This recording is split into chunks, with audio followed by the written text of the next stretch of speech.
Los humanos, recordar que somos homeotermos, ¿no? ¿Qué quiere decir? Que mantenemos una temperatura corporal constante independiente de la que esté en el ambiente, que contribuye al trabajo óptimo de nuestros sistemas enzimáticos. El centro regulador de esta homeotermia es el hipotálamo, que produce oscilaciones de temperatura entre 36,5 y 37,5 a lo largo del día, según los ritmos circadianos y diferentes factores fisiológicos, ¿no? Como ejercicio, la menstruación. En los niños hay cierta madurez de estos ritmos que no se estabilizan hasta el final de la adolescencia. Cuando hay fiebre, se eleva transitoriamente el punto de ajuste térmico. Es una respuesta a la liberación de mediadores pirógenos, endógenos, denominados citocinas, como vamos a ver, ¿no? ¿Qué hacen las citocinas? Las citocinas estimulan la producción de prostaglandinas en el hipotálamo, y estas, las prostaglandinas, reajustan y elevan el punto de regulación de la temperatura. El mecanismo íntimo obedece a una desregulación del termostato interno ubicado en el hipotálamo, que pone en marcha los procesos habituales de conservación de calor. Entonces, después de elevar este punto de ajuste, como vemos, ¿no? Acá digamos nuestra temperatura normal, 37, esta puede, debido a las citocinas, se va a elevar y va a estar, digamos, en 40. Entonces nuestro organismo va a activar una serie de mecanismos para llevar la temperatura hasta 40. El centro termorregulador reconoce que la temperatura corporal actual que tenemos es demasiado baja e inicia una serie de eventos para elevar la temperatura corporal al nuevo ajuste. Esto implica el aumento de la producción de calor mediante el aumento de la tasa metabólica, aumento del tono muscular y la actividad, y la disminución de la pérdida de calor a través de la disminución de la perfusión de la piel. La temperatura corporal entonces aumenta hasta que se alcanza un nuevo equilibrio en el punto de ajuste que está elevado, ¿no? Ese es el mecanismo de fiebre, pues es un mecanismo de defensa, ¿no? Acá también la explicación, la fisiopatología, cuando hay presencia de microorganismos, toxinas microbianas, traumatismos, neoplasias, se producen pirógenos exógenos. El sistema inmunológico se activa, células endoteliales, y se produce un aumento de pirógenos endógenos, como 1, 6, 18. Se estimulan las células epiteliales del órgano vasculosum de la lámina terminalis, que irrigan el núcleo anterior del hipotálamo y el tercer ventrículo. Se produce el estímulo de la prostaglandina E2, que finalmente nos va a llevar al nuevo ajuste y vamos a tener la fiebre, ¿no? Entonces, definimos como la temperatura corporal, la fiebre como la temperatura corporal central rectal mayor o igual a 38, debida a un aumento de la temperatura corporal por encima de los valores normales resultante de la elevación del punto de ajuste, set point del termostato hipotalámico que explicamos, ¿no? Según la Sociedad Colombiana de Pediatría, se define como una temperatura rectal de 38 y temperatura axilar de mayor de 37,5, ¿no? Según la Asociación Española de Pediatría, una temperatura rectal mayor o igual de 38. Y según la Asociación Americana de Pediatría, una rectal mayor de 38, oral mayor de 37,6, axilar mayor de 37,4. La temperatura axilar está recomendada por la Asociación Americana de Pediatría para todos los niños. Es un método fácil, es no invasiva. La temperatura rectal es incómoda para el paciente, pero es la más precisa fisiológicamente, ¿no? La temperatura oral y rectal no se utiliza de forma rutinaria en niños menores de 5 años. En los recién nacidos menores de 4 semanas, en los neonatos, usamos un termómetro electrónico axilar. Y en los niños de 4 semanas a 5 años usamos el termómetro electrónico axilar, el termómetro químico axilar o el termómetro infrarrojo timpánico. Ahora vamos a ver la clasificación. Según la magnitud, febrícula menos de 38, una fiebre moderada de 38 a 39 y una fiebre elevada de 39,6 a 40,9. La hiperpirexia más de 41. según el tiempo de evolución. Puede ser aguda si tiene una duración inferior a 2 semanas, subaguda más de 2 semanas. Ahora vemos las definiciones, ¿no? Fiebre prolongada o continua aparece todos los días sin que haya periodos de temperatura normal y que duran más de 5 días. Una fiebre recurrente o cíclica es la alternancia de episodios de fiebre con temperatura normal.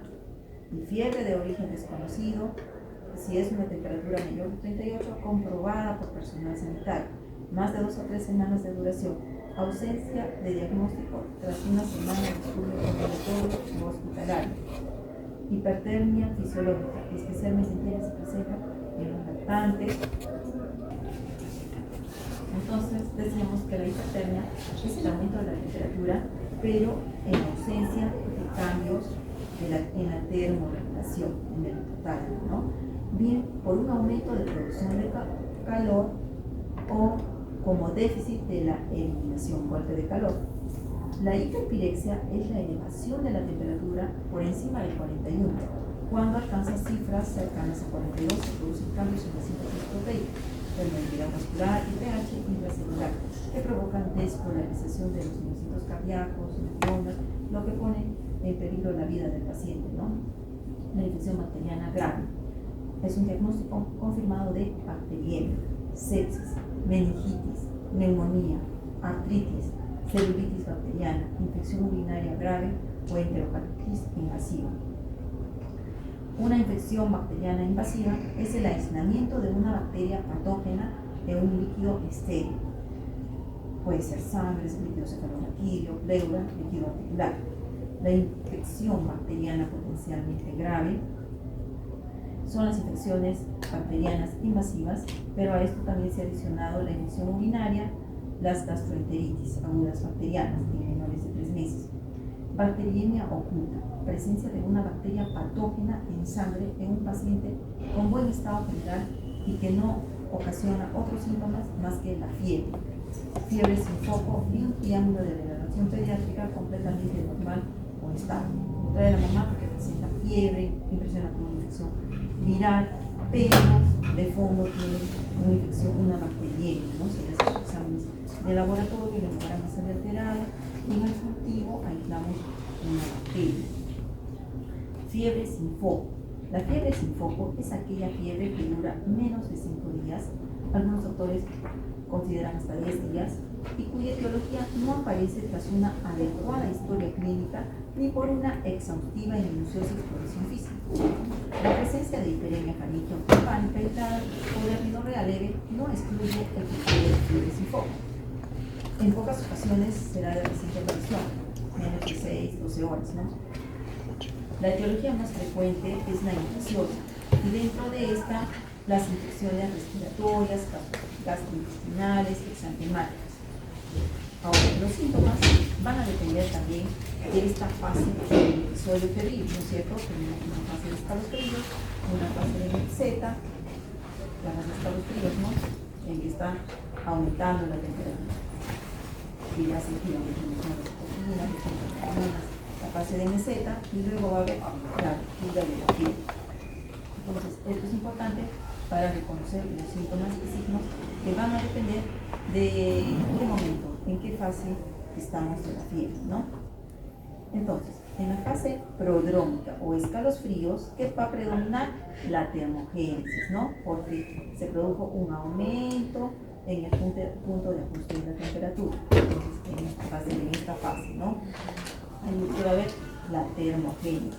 Entonces, ¿qué va a haber? Un desequilibrio entre la temperatura corporal y el centro termorregulador del hipotálamo, con predominancia de este último, presentando al paciente escalofríos, temblor, hiperacción, anestesia, mialgias, arcagias, palidez, cianosis, lipotimia, mareo.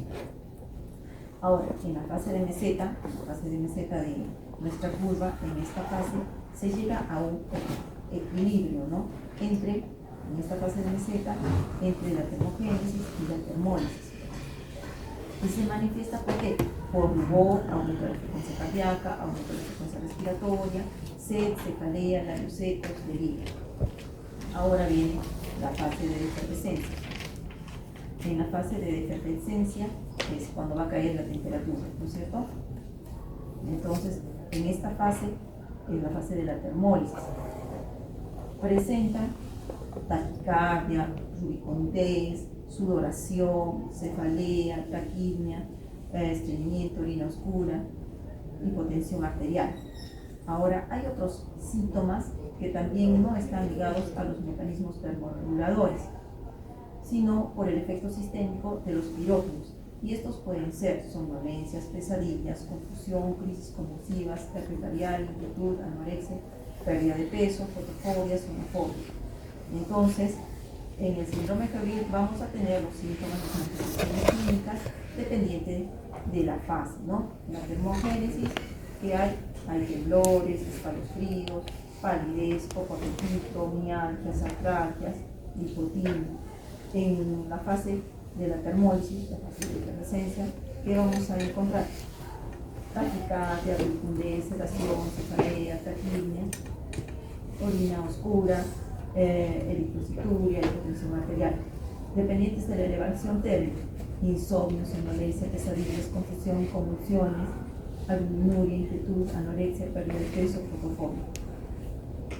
Entonces, en el abordaje de la fiebre, ¿qué tenemos que hacer? Confirmar la fiebre, ¿no? Porque a veces la mamita nos dice que presenta fiebre, pero en realidad controlamos la temperatura y va a estar dentro de lo normal, ¿no? Muchas veces por sobreabrigo. Entonces, cuando lo traen también muy abrigadito, que lo desabriguen y volvemos a controlar la temperatura. Historia clínica. La historia clínica tiene que ser detallada, si hay factores de riesgo, ¿no? Que ahorita vamos a ver, la edad del paciente es muy importante y el estado de vacunación también para ver la etiología de la fiebre y los medicamentos que vamos a administrar o que está recibiendo.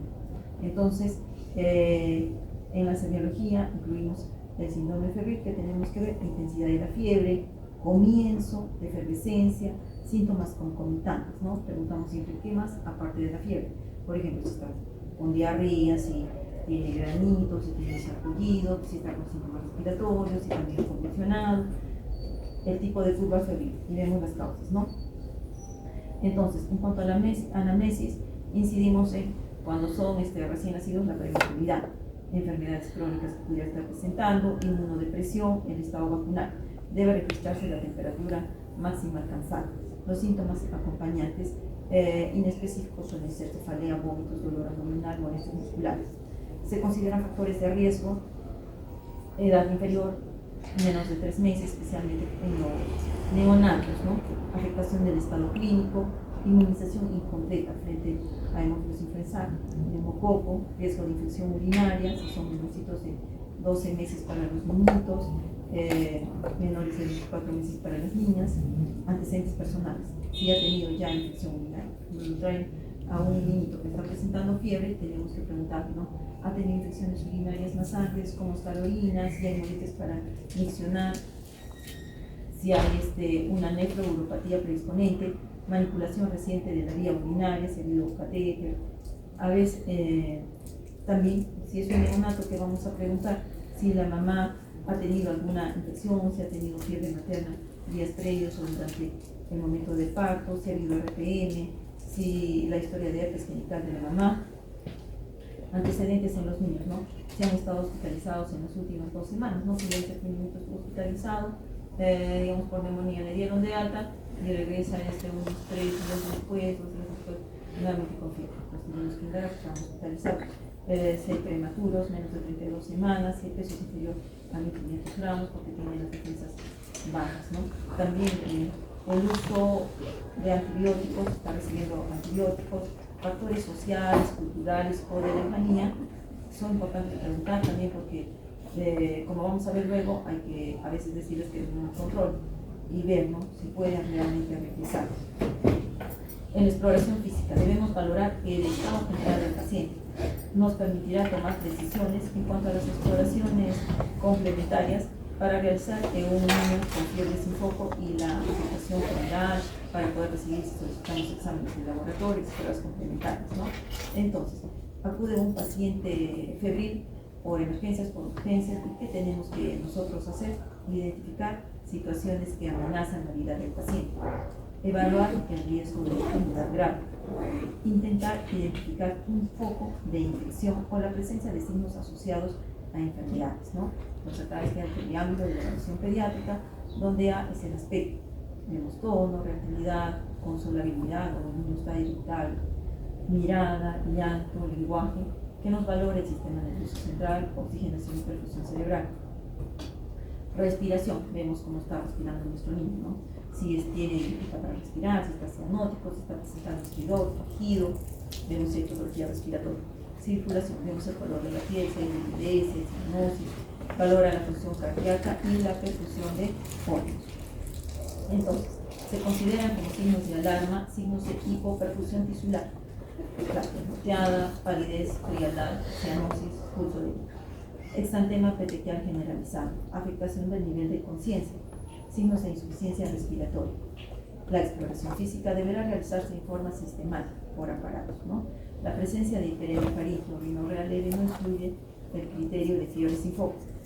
En la valoración clínica, a menudo es difícil, ¿no? Por ello se han hecho algunas escalas que objetivan, ¿no? Objetivan los signos, síntomas que podemos encontrar.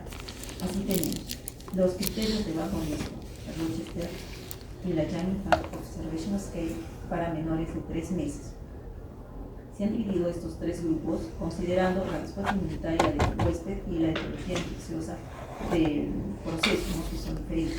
Aquí se han dividido 3 grupos, menores de un mes, menores de 28 días, los de 3 meses a los menores de 3 meses, los de 3 a 36 meses y los mayores, ¿no? Después, en cuanto a la evaluación clínica, en los bebés menores de 3 meses tenemos los criterios de bajo riesgo de Rochester. En los criterios de bajo riesgo de Rochester empezaremos por el abordaje primero de los pacientitos menores de 28 días, ¿no? Los neonatos. Los neonatos tienen mayor riesgo de presentar infección bacteriana grave, un 20 a 28%. ¿Por qué? Por la inmadurez de su sistema inmune. Y acá, en su etiología, son las bacterias implicadas, ¿no? En la mental, estreptococcus del grupo B, que es el más frecuente. La meningitis también 39%. Está asociado también a infección precoz, un 7%. Están los otros Agarictiae, E. coli, los enterococos, Listeria monocytogenes. Neumococo es una causa rara, pero puede causar una neumonía, y esta neumonía presenta una tasa de mortalidad de un 14%. Las infecciones víricas pueden ser graves, con secuelas importantes como meningoencefalitis, virus del herpes simple o cuadros similares a sepsis por enterovirus. En el abordaje de la fiebre en el paciente menos de 28 días de vida son signos muy específicos, ¿no? Hay que indagar sobre irritabilidad, rechazo de la alimentación, letargia, vómitos. Tenemos que preguntar a la mamá, ¿no es cierto? Si está bien, si duerme demasiado, si ha vomitado, y considerar los antecedentes perinatales que ya mencionamos, ¿no? Si la mamita tiene fiebre, si hay RPM, si hay infecciones previas. Y a los menores de 28 días, siempre el manejo es hospitalar, ¿ya? Hospitalizado, ya pues le van a pedir sus exámenes correspondientes, vigilancia, la terapia semicerebral, la toma de tejido. Entonces, en el menor de 28 días, siempre se hospitaliza. Ahora sí vamos al abordaje de la fiebre en un lactante de 1 a 3 meses de edad. La prevalencia de infección bacteriana grave es del 9 al 14%. La E. coli es una bacteria aislada con frecuencia, más frecuente. Puede causar una infección bacteriana grave de un 75 al 84%. Entonces, igual, en el ángulo de la evaluación pediátrica, la escala de Rochester, que les decía, de 1 a 3 meses, ¿no? Bajo riesgo se cumple todos los criterios. Entonces, ¿cuáles son los criterios? Los criterios son estos.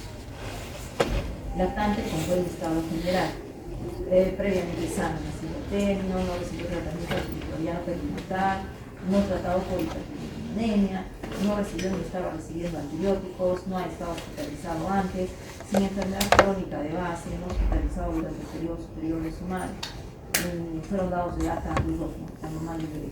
Ausencia de signos evidentes de infección de la piel. ausencia de tejidos de lesiones en tejidos blandos, en articulaciones, y bueno, pero en los criterios de bajo Rochester incluyen los exámenes de laboratorio, hemograma, donde los depósitos están entre 5.000 y 15.000, menos un examen de orina también menos de 15 leucocitos, menos de 10 leucocitos, y en ese es menos de 5 leucocitos, o sea, califica laboratorio, ¿no? Entonces, se solicitan las pruebas complementarias que mencionamos. En este grupo etario también, de 1 a 3 meses, utilizamos la escala de GIUS, que tiene una puntuación mayor o igual a 7, indica que hay un riesgo de enfermedad bacteriana, progresión grave. Y ahora tenemos la otra escala. En esta escala de GIUS, ya en Impact Observation, para menores de 3 mesecitos, hay parámetros. Solamente son parámetros clínicos, no tenemos de laboratorio, ¿ya? Tiene una puntuación del 1 al 5, donde 1 se considera normal, 3 afectación moderada y 5 afectación grave. Dentro de estos parámetros clínicos tenemos perfusión periférica, perfusión social, nivel de actividad, nivel de alerta, estado respiratorio, tono muscular, cómo está alimentándose el patrón alimenticio, ¿no es cierto? Entonces, mayor o igual a 7 se considera que existe riesgo de enfermedad bacteriana potencialmente grave, con una sensibilidad del 76 y especificidad del 75%. Entonces, por ejemplo, la perfusión periférica es normal si nuestro bebé está forzado, tiene una puntuación de 1. Si hay afectación moderada, tiene una puntuación de 3, y una afectación grave, donde el bebé está pálido, en shock, una puntuación de 5. La respuesta social. Si nuestro bebé sonríe, no está irritable, tiene una puntuación de 20. Si está algo irritable, pero se consuela, 3. Si está irritable, no logra consolarse, inconsolable, tiene una puntuación de 5. Vemos el nivel de actividad. Si está activo, 1. Si tiene una actividad espontánea, pero decaído, una puntuación de 3. Si no tiene actividad espontánea, solo con estimulación dolorosa, tiene una puntuación de 5. Vemos también el nivel de alerta. Si no se despierta, un punto de 5. Si está completamente despierto o dormido, pero lo estimulamos y despierta, 1. Vemos también el esfuerzo respiratorio. Tiene estrés respiratorio con esfuerzo, tiene apnea, fallo respiratorio, la mamá quiere poder respirar por unos segundos, entonces también la puntuación de 5. Vemos también el tono muscular, si es débil, 5. Preguntamos, ¿no?, si está lactando bien, si hay una insuficiencia vigorosa, tiene hambre, tiene una puntuación de 1. Y si es incapaz de comer, la puntuación de 5, ¿no? Entonces, estos criterios de GIOS también nos orientan, ¿no? Ahora, si hay sospecha de que hay una infección grave, entonces también hay que solicitar sus exámenes de laboratorio, ¿no? Los exámenes de célula, PCR, calcitonina, función lumbar, y todos los estudios. Entonces, en el paciente de bajo riesgo, sin origen de infección evidente, puede ir a casa y le podemos indicar manejo ambulatorio con seguimiento médico en 24 horas. Pero acá también que tenemos que ver si hay dificultades sociales o familiares, si no puede regresar a un control, es muy difícil para los papás, esto se podría considerar una observación hospitalaria. Dependiendo también de la temporada, se puede pedir las pruebas virológicas para sincicial respiratorio y para influenza.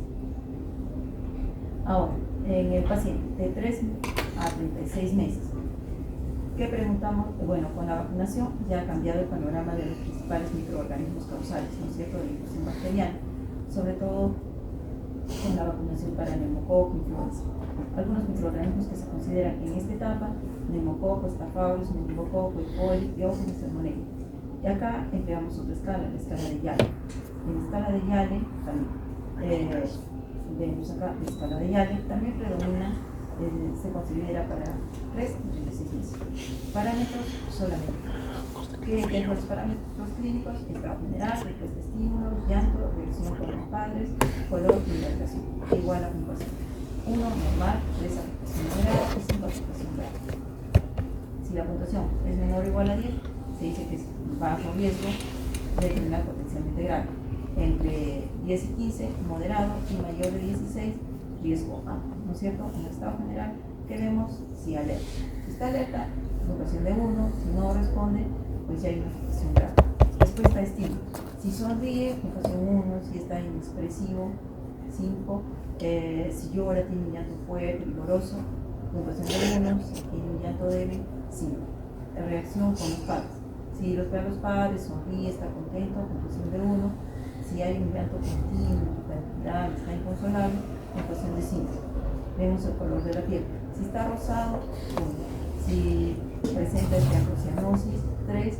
Si tiene una coloración pálida, grisácea, 5. Vemos el estado de hidratación, 1 normal y 5 si es que presenta signos de ¿no? Pues sobre ven estos parámetros clínicos, ¿no? Entonces, si hay un bajo riesgo, observación domiciliaria sin inicio de antibiótico oral. Si hay empeoramiento, reevaluación médica y considerar pruebas complementarias. Si hay un riesgo medio, puntuación entre 10 y 15, vemos también, ¿no? Hay que reevaluarlo porque puede ir hacia un riesgo alto. Siempre a estos números les decimos control. Ahora, si la puntuación es mayor o igual a 16, pues ya tenemos nosotros que completar estudios, un manejo hospitalario. Y dentro de los estudios, pues empezamos con el examen clínico, ¿no? Entonces, eso. Ahora, vemos la escala del semáforo de Nancy. En esta escala consideramos también parámetros igual que el semáforo, ¿no? Si es verde, es bajo riesgo, si es intermedio, amarillo, y si es un riesgo elevado, basta que tengamos uno de estos signos o síntomas, va a ser un riesgo elevado, ¿no? ¿Qué parámetros vemos acá? Vemos el color de la piel. Si es un color normal, pues hay un riesgo bajo. Si tiene palidez referida por los padres o cuidadores, es un riesgo intermedio, y si es un riesgo elevado, va a estar pálido, con la piel moteada. Vemos la actividad. Si no responde a estímulos sociales, un riesgo elevado. Vemos los signos respiratorios, si hay quejido, taquimia, frecuencia respiratoria mayor de 60, retracciones subcostales, pues ya tiene un riesgo elevado. En cuanto a la circulación, vemos el estado de hidratación, si hay disminución del flúor de la piel, riesgo elevado. Una edad menos de 3 meses, con una temperatura mayor o igual a 36, hay exantema petequial, fontanela bombada, rigidez del cuello, estatus epiléptico, signos neurológicos focales, conmociones focales, son síntomas también, son síntomas importantes a considerar que puede haber afectación de lo neurológico, ¿no? Se puede sospechar acá de una meningitis, ¿no? Eso hay que considerar. Ahora, con bajo riesgo, nuestro niño está activo, responde a estímulos sociales, está contento, sonríe, no hay signos de estrés respiratorio. En cuanto a la circulación, ojos normales, mucosas húmedas, esos son los síntomas que vemos, ¿no? Y de un riesgo intermedio, en la palidez, en la actividad no responde con normalidad a los estímulos sociales, pero se despierta tras los estímulos prolongados. No sonríe, vemos también que hay signos de dificultad respiratoria, está ya con las mucosas orales secas, hay rechazo de alimentación. Entonces esto nos orienta a qué hacer. Si es un niño que solo presenta fiebre, no presenta ningún signo más, solo fiebre, ¿qué le vamos a solicitar? Un examen de orina. No vamos a hacer analítica sanguínea ni radiografía de tórax. Si presenta un riesgo intermedio, pues vamos, aparte del examen de orina, vamos a hacer también un hemograma, ejecutivo, PCR, procalcitonina, la radiografía de tórax. En aquellos pacientes que tienen una temperatura superior a 39 y una leucocitosis de más de 20.000. A veces están los bebés presentando solamente fiebre, pero de fondo tienen una neumonía, ¿no? Entonces, por eso, si sale, digamos, un hemograma con más de 20.000 leucocitos, solicitamos una radiografía de tórax. Y bueno, se podría considerar también una punción lumbar si tiene menos de 12 meses, ¿no es cierto? Y si ya hay alguno de estos signos que hemos encontrado en rojo, aparte del examen de orina, el hemograma, los tanques de fase aguda, ya en estos bebés hay que podría considerar una PE, electrolitos, gasometría, considerar la administración de antibióticos, antibiótico-terapia empírica. Ya son pacientes que están más graves y basta que tenga uno de estos en esta columna de rojo, se tiene que referir y hacer un manejo en el hospital, ¿ya? Entonces en el verde es controles. Ahora hay signos de alarma que tenemos que precisar ante un niño con fiebre, si es menor de 3 meses, si hay afectación del estado general, si ha convulsionado, si tiene signos meningios, si hay signos de focalización neurológica, la presencia de vómitos o diarrea persistente, no tolera la vía oral, taquimia o apnea, signos de dificultad respiratoria, retracciones, aleteo, quejido, si hay signos de insuficiencia respiratoria, un aspecto anormal, signos de hipoperfusión tisular como hemorragia, palidez, frialdad, cianosis, pulso débil, exándema pericial generalizado, niño con aspecto tóxico o séptico. Ellos son pacientes que deben ser tratados en emergencias, ¿no? A cualquier edad, los criterios de derivación a un hospital son signos de gravedad, edad menor de 1 mes, edad entre 1 y 3 meses sin focalidad clara, enfermedad crónica de base descompensada, fiebre prolongada más de 10 días, repercusión del estado general durante el periodo a febrero. Ahora, la fiebre será beneficiosa, pues sí, ¿no? ¿Por qué? Porque es un mecanismo de defensa importante. Elevaciones suaves de la temperatura potencian el sistema inmunitario del organismo, estimulan la producción de leucocitos, reducen la concentración de hierro en los plasmas sanguíneos y disminuyen el crecimiento de bacterias, ayuda a combatir las infecciones víricas, estimula la producción de interferón, disminución de la replicación de varios microorganismos. Entonces la fiebre es un mecanismo de defensa de los riesgos de que tenemos que explicarles a los pacientes, ¿no? Las desventajas es que se produce un aumento del gasto metabólico, hay también mayor trabajo pulmonar, cardíaco, hay mialgias. Entonces, para el tratamiento existe gran controversia sobre si es adecuado o no tratar la fiebre, ya que esta es parte del sistema defensivo del organismo, ¿no? Y también inhibe el crecimiento bacteriano. Y sobre ello tenemos que trabajar bastante, porque muchas veces los papás vienen con la desesperación que no tiene fiebre, pero nosotros tenemos que explicarle sobre sus beneficios. En todos los bebés con fiebre tenemos que tener una hidratación adecuada. El tratamiento antitérmico incluye medidas físicas y farmacológicas. Cuando indicamos los antitérmicos, cuando hay afectación del estado general, independientemente del grado de temperatura, antecedentes de convulsiones febriles o la angustia del familiar, aunque no se ha demostrado que el tratamiento antitérmico reduzca el riesgo de convulsión. Si nuestro bebé tiene patologías que pueden descompensarse, como cardiopatías, neumopatías. El principal objetivo del tratamiento antitérmico en un paciente previamente sano debe ser mejorar el estado general y disminuir la sensación de malestar que la fiebre está generando. O sea, ese es el objetivo, mejorar el estado general. En menores de 6 meses, ¿qué usamos? Usamos el paracetamol. Mayores de 6 meses pudiéramos usar el ibuprofeno, no antes por el riesgo de nefropatía. A partir de los 6 meses puede ser ibuprofeno o paracetamol. No es recomendable alternar antitérmicos de manera rutinaria, ni tampoco asociar, ¿no? Porque hay papas que te dicen, no, si pueden dar conjuntamente ibuprofeno o paracetamol, no se ha demostrado que eso tenga beneficios, más bien las adversos pudieran producir. Las dosis del paracetamol, 10 a 15 miligramos por dosis. También pudiera hacerse por vía parenteral, si no tolera la vía oral, pudiera usarse el metamizol, el ibuprofeno de 5 a 10 miligramos por kilo por dosis.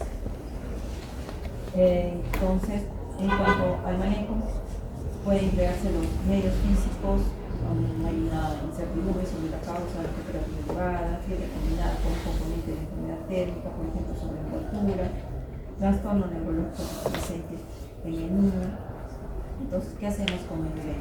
Se hace una inmersión a baño continuo, pero en agua templada, temperatura 35 a 36, durante 20 minutos. Pero si nuestro bebé tiene escalofríos, no, hay que suspender. Ahora, se puede usar como complemento de la terapia antipirética, pero los antipiréticos deben administrarse a menos 30 minutos antes de los medios físicos, ¿no? No se recomienda los baños con agua fría. ¿Por qué? Porque van a producir vasoconstricción y escalofríos, incrementando las temperaturas en no agua fría. En resumen, la fiebre es un signo clínico importante. ¿Qué tenemos que hacer? Identificar su causa. Una vez conocida su causa, la principal razón para tratar la fiebre es mejorar el confort del niño. Esa es la razón. Entonces, en la mayoría de casos son autolimitadas y benignas. No es una enfermedad. No causa daño cerebral. Los antipiréticos debemos de usarlos, pero con una dosis adecuada.